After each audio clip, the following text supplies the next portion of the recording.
Jingle bell, let's go to the range. Oh, hello. Now, I'm just doing a little gun wall maintenance here. So, hi everybody. Craig here with the Pistol Hub. I'm going to be talking about your first AR. Now, it could be an AR-15 or an AR-10. And we're going to go over the pros and cons of either building your own AR-15, which is one that I do own, or purchasing one that is off the rack, out of the box, ready to fire. I also have one of those for you as well. So let's get to it. So you've decided to get your first AR-15, but you're not quite sure on whether to build one, like this one here, or to buy one, like this one here. We're gonna go over that in a minute. So welcome everybody to the Pistol Hub. My name is Craig. I'm just making sure everything is unloaded and okay. Yep, we're unloaded. Talking about AR-15s here today. So if you are looking for pistol information, look for another video because this one's gonna all be about AR-15s and the very first one that you're gonna buy. Now, if you have started to look around, you're probably seeing a myriad of things out there. So many different parts, pieces, quality, prices, brands, you name it, they're all out there. And the great thing about it is you can shop the deals, you can pick and choose what you want. You can make something as low as probably $400 to $500 that is still going to be somewhat reliable, or you can go the $2,000, $3,000, $4,000 high mark, getting the best deals, the best prices, not the best prices, but the best products, the best things, the best uppers, the best lowers, all that, the best muzzle brakes, you name it, the list goes on.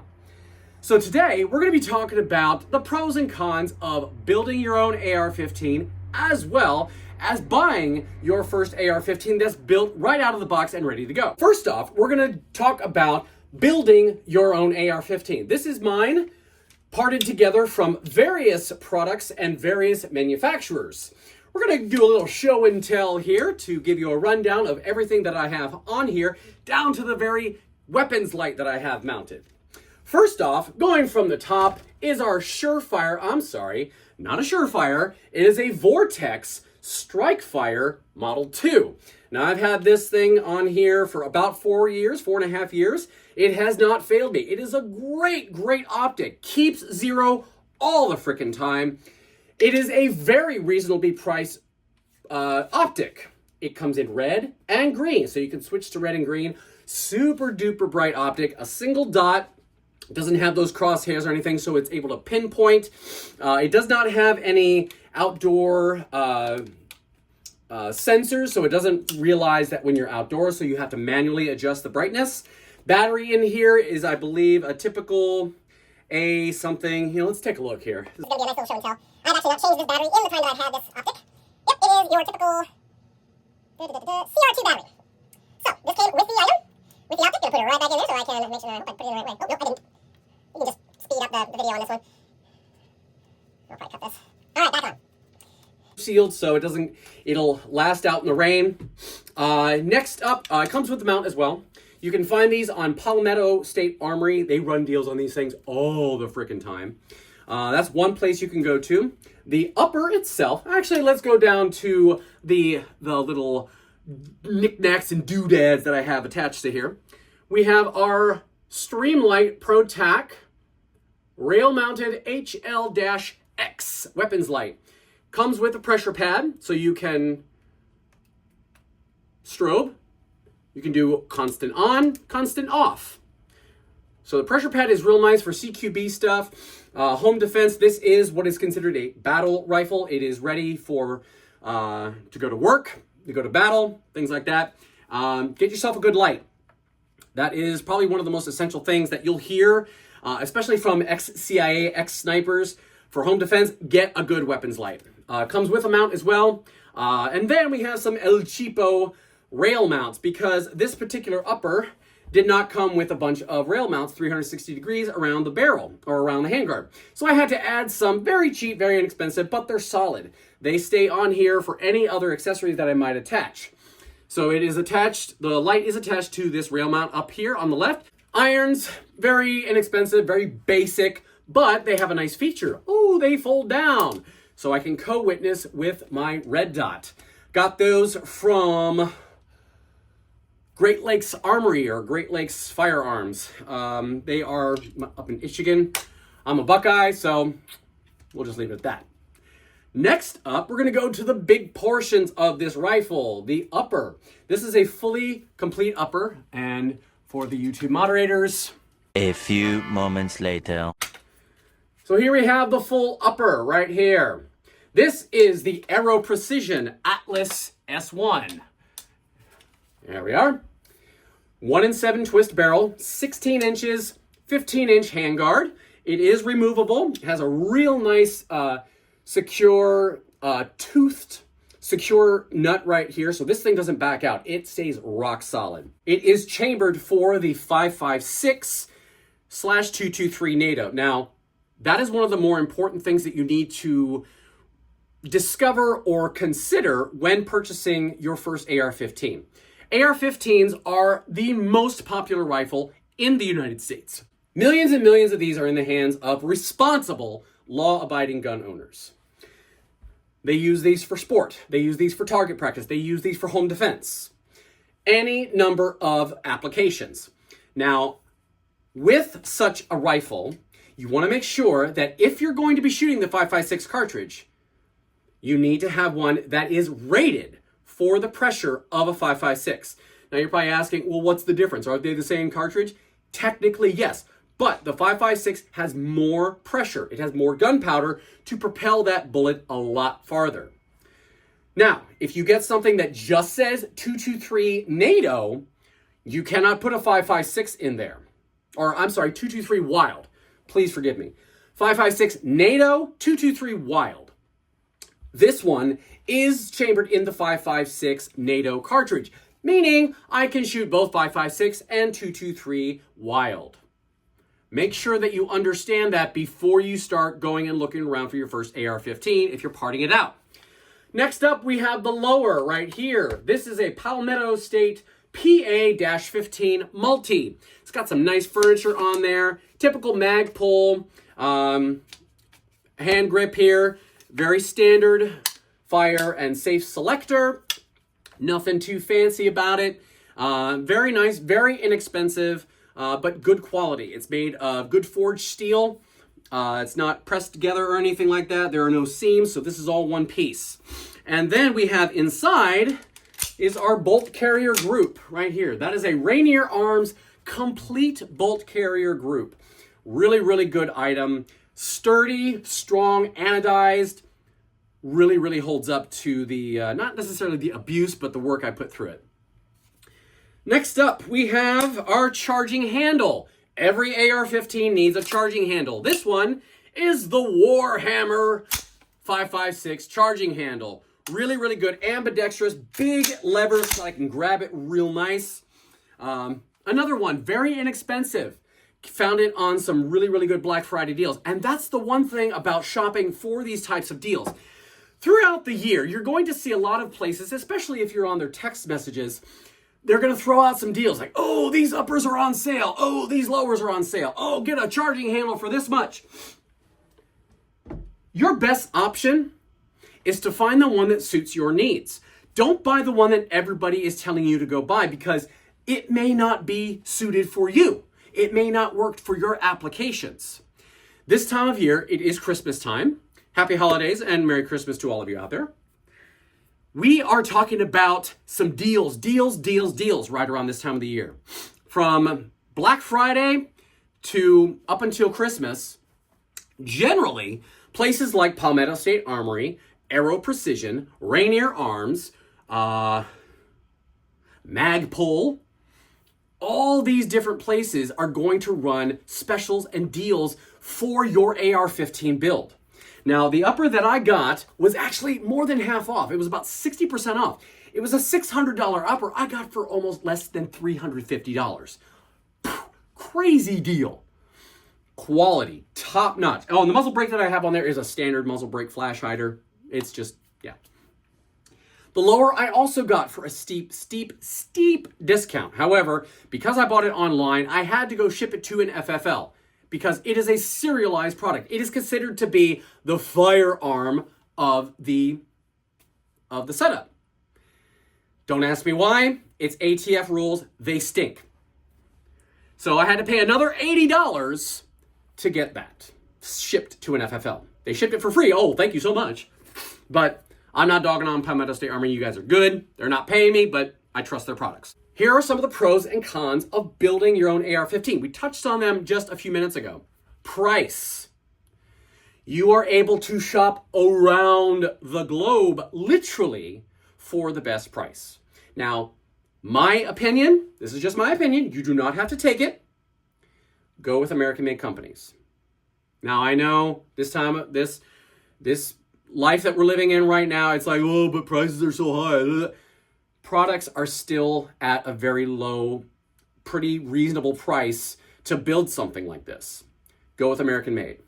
If you have to, go with Turkish-made. If they have products, don't go Amazon. Don't go Facebook ads. Those are ploys. Those are gimmicks. Those are they rope you in to get your money. And then they promise something, but then they don't deliver. I've had some experiences in that. So don't do that. If you can, at all cost, buy American made. Every single item on this AR-15 is made in America. Down, and we're going to go over the trigger here because I want to tell you a little story. Down to the trigger. This is a Rise Armament high performance trigger.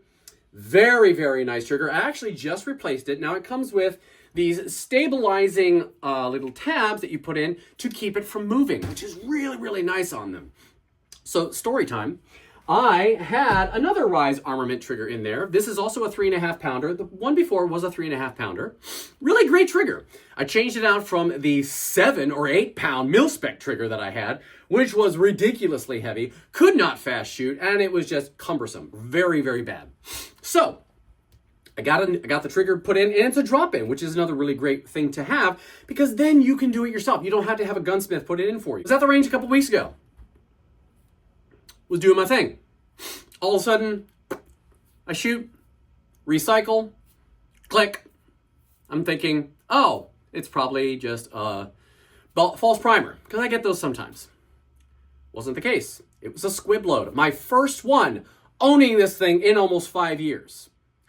Pretty scary stuff. Bullet was lodged about probably 6 inches from the breech, or from the whatever you want to call it, the opening of where the bolt carrier group goes in and shoves the bullet home. And a slew of unspent gunpowder came tumbling out when I ejected the shell. That also got into the trigger mechanism. It caused the trigger to start to fail. Now, it didn't start failing right away, but it did start pretty soon after, about maybe 2-3 rounds. Because what happened was gunpowder, what I'm assuming, gunpowder got into the mechanism inside there and fouled it up. So what then happened was, when I pulled this bad boy back, now we are empty, it go boom, but then when it had to reset, it would not do that single click. It would actually release the hammer and cause another basically a false primer strike. It would hit the bullet very lightly, just like a little touch, and not go off. And then I would press it again, nothing would happen because the hammer wasn't fully back to slam that firing pin home to then ignite the primer. So I got a new one. This one was about a $250 trigger. I got for 46% off. Crazy good deal. So those are the pros that you can have with building your own. Cons. There are so many products out there. There are a ton of manufacturers. It can feel obliviously overwhelming. You probably don't know where to start. Start small. Start with something like your bolt carrier group. I have a really good place, Rainier Arms. Really good products. You may find that some of these things are fully assembled, and some are stripped, which means that you have to buy the firing pin, you have to buy the hardware, you have to buy this pin, you have to buy that. But the actual bolt carrier is going to be one piece of steel. And then you're going to have your bolt, which is the option or the functional part of the bolt carrier group that holds the bullet and then the firing pin in through the center to then ignite the primer. Some other cons. I think that's it as far as the cons are concerned. Yeah. Honestly, I don't have any notes in front of me. I'm doing this off of the top of my head. So your pros and cons for building your own. Here's a con. You're new to the firearms world. This is your first firearm in general. Good on you. Great. Have fun. Be responsible. Train the hell out of your rifle. But you may be a little apprehensive on working on this thing. That's a con. Scared of the many different parts and pieces that go with this.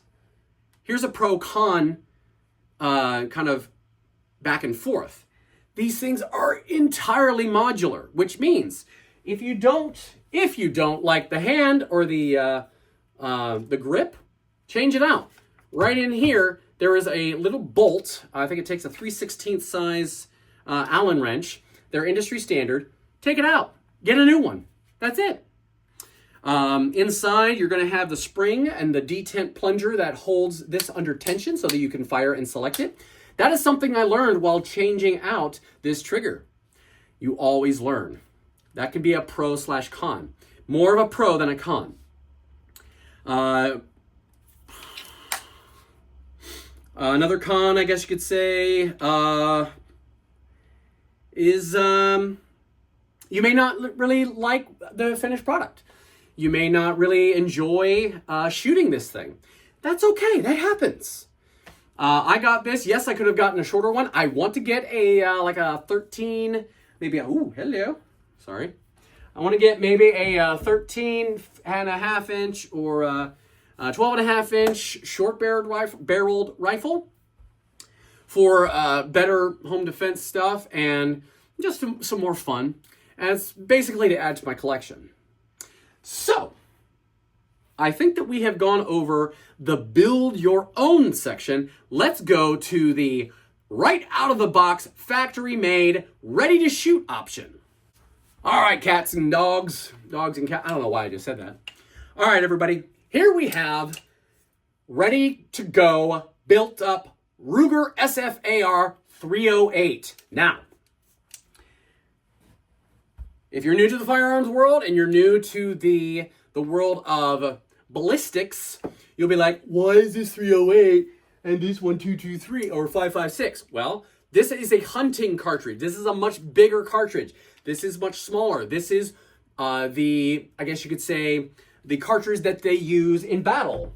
It is the most widely produced. It is the most affordable. You can get 1,000 rounds of 5.56 for under $500.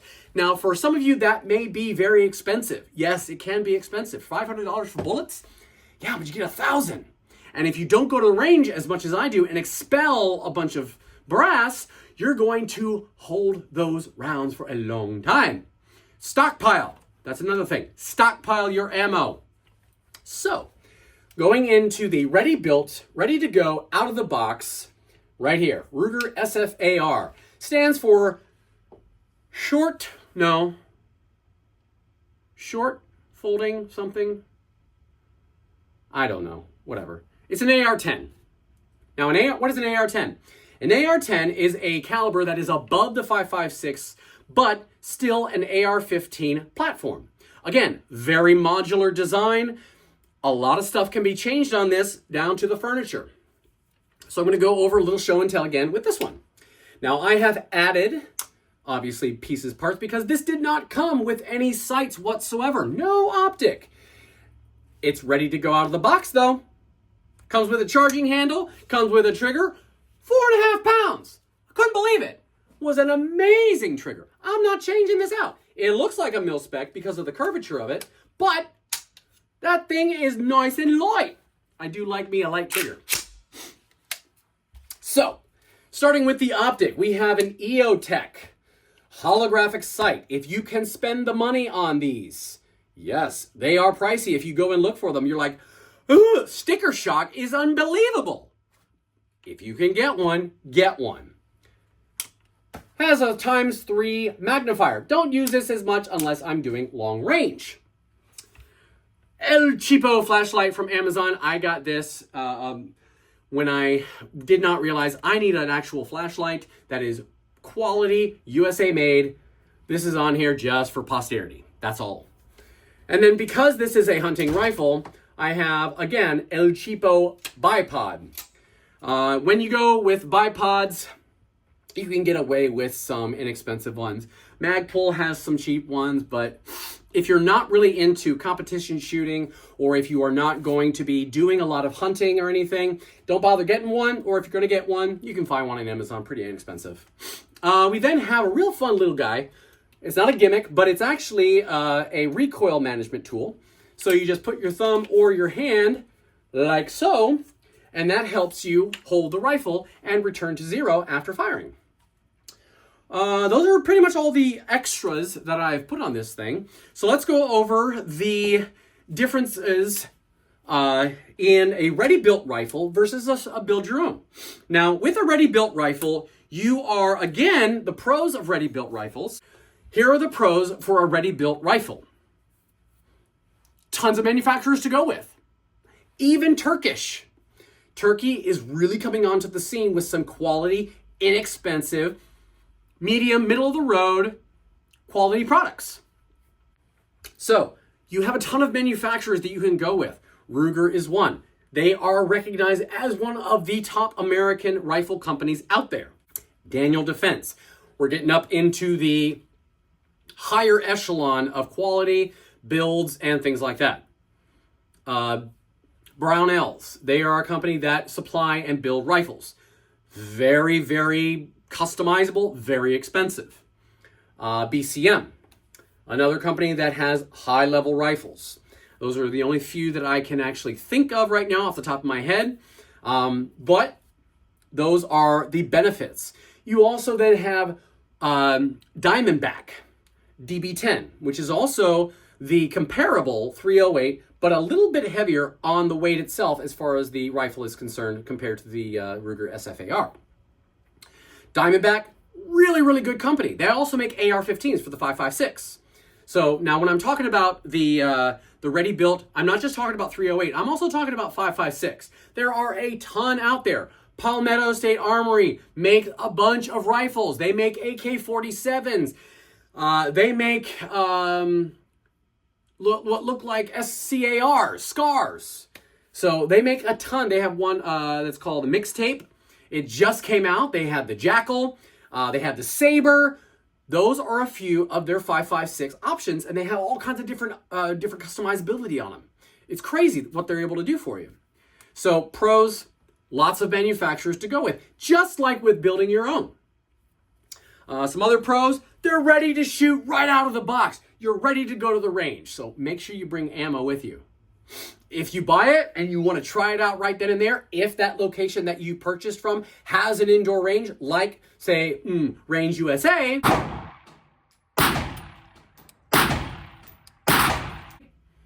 get a few boxes of ammo, send some brass downrange or send some lead downrange. It will be beneficial for you to first fire that thing, get used to it, and then get home, get used to it, learn about it, read the manual, make sure that you understand everything about that gun. Some other stuff.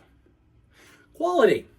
If you go with something like a Ruger, Daniel Defense, even Aero Precision, they make full-fledged, ready to go built rifles.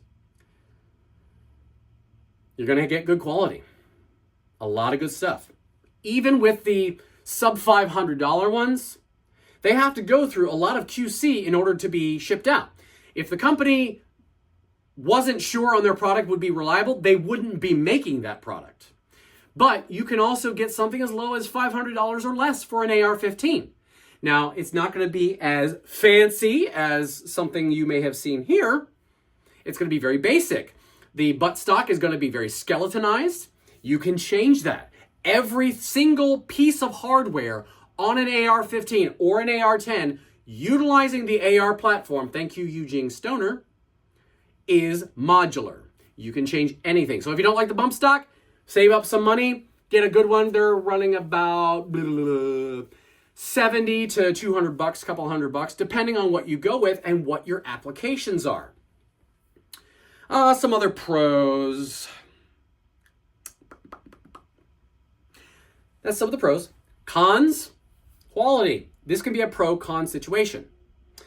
Some of the cons are the quality in the build may not be quite what you were expecting as far as the sample size. Case in point, I am learning all kinds of stuff. So I was out and all of a sudden I get back, and if you've seen this previous video, I get back from the range and all of a sudden I find this dust cover to be flippy floppy. Didn't know why. Well, come to find out, the spring had detent, because the handguard had loosened, these two things had loosened, and went forward a bit, causing this set pin to back out and some vibrations to then boop, cause it to become out of tension. Simple fix. Go to YouTube. That's the place that I go for all of my firearms, small items that I can do by myself. Most of the things that you can fix on here are things you can do by yourself. Found out, oh, this is all you do. Bloop, fixed it. Put some Vibratight, Loctite on here. We're good to go. So that is a pro-con quality. Now, I'm not saying that Ruger had a deferment in quality on this. It's just me learning, realizing, okay, coming out of the box from the factory may not necessarily mean that they put Loctite on all of the screws that need to be locked in. So that could be a con/pro of learning, realizing your mistake, and adjusting accordingly. So I think, what are some other cons that we can do? Cons, you're not going to get sights. 9 times out of 10, you are not going to get sights with these things, especially if you buy off the rack. So I bought this at the Range USA near my house, not being paid by them. This is not a sponsored video by them. I am simply letting you guys know that is where I bought this particular firearm and the SIG that is behind me. I'll show you. Some cons, it didn't come with any sights. Came with one mag, this little guy, 10 rounder. Woohoo! Yeah. No, forgive me. 20 rounder. So this is a 20 rounder, and you're like, oh, that's so small, that's so small. Well, take a look at the size of the bullet. So let me give you a comparison for comparison's sake. The size of a 5.56. Here you go. So as you can see, big brother, little brother, big brother, little brother. That's why the magazine is a little smaller. 1, for the size. 2, for the weight. These things are much heavier. I mean, I can already tell. There is a ton more brass and lead in here. There's also a lot more gunpowder. Now, I've loaded, I think, 10 rounds in here. This thing is hefty. When you put that thing in the magazine holder and you lock her in, it becomes even heavier. Now, the Ruger SFAR comes in under 8 pounds. Or, I'm sorry, 7 pounds. 6.9, 6.5. That's insane for an AR-10. It's because of the skeletonization that they made on the handguard. You can see that thing is rife with a bunch of skeletonized. You can see right through there, see the barrel and the gas tube in all its glory. Ooh, one more thing that I'm going to mention on here. This has an adjustable gas block because it is suppressor ready. Right now, those are the pros and cons. I hope that it has given you some in-depth look at to what to go with. And you can always go the route of buying ready off the rack. You can also always go buying in pieces, parts. You know, if you may not have, if you really want to get the best trigger, like a Geisley trigger, okay? Or if you really have your sights set on this Leupold or a Trijicon or an EOTech sight, and it's way above your budget, wait, save up for it. Wait to get that rifle. Start piecing parts out if you're going to build it. If you're going to buy your first AR and be like, I don't have the time or the energy to research anything, I'm just going to look at the best rifle that is for the price and go buy it. Great. That's what people do. That's what I did. Because I wanted a 308. I did the research, watched a ton of videos on the Ruger SFAR, and was sold. Shop around. Understand your differences in the different products. You can go high end for the certain different types of products, like your trigger, high end for things like your optic, high end for things like your barrel. You can go down to the very minimum of parts. They have things, lowers that are completely stripped, which means doesn't come with furniture, doesn't come with a trigger, doesn't come with anything internal. It is just simply the metal piece for where the magazine is fed, where the trigger is held, all that fun stuff. Not even a safety selector. You can piece part out that kind of stuff as well, down to the very minimum. So I hope that this video gave you a lot of information to utilize. I hope that you are aware of the different options that you have, self-built or already ready to go. So when you're going out and purchasing your first AR, learn the differences. Know the products that you're going to be purchasing. Read the reviews. Understand, okay, is this going to fit? Is this compatible with this? Because not everything may be compatible with everything else. Do your research. Read all the reviews. If you're going to be buying off the rack, do your research. Read the reviews. Go into a store that has these. Pick one up. Pull the trigger. Handle it. See how it feels. That's going to be a deciding factor. I got this over the Diamondback due to the weight. Both were a supremely reviewed, high quality rifles. It came down to the weight for me. So guys, thank you so much for tuning in. Hope you guys stay safe. Get out there and shoot, and we'll see you next time.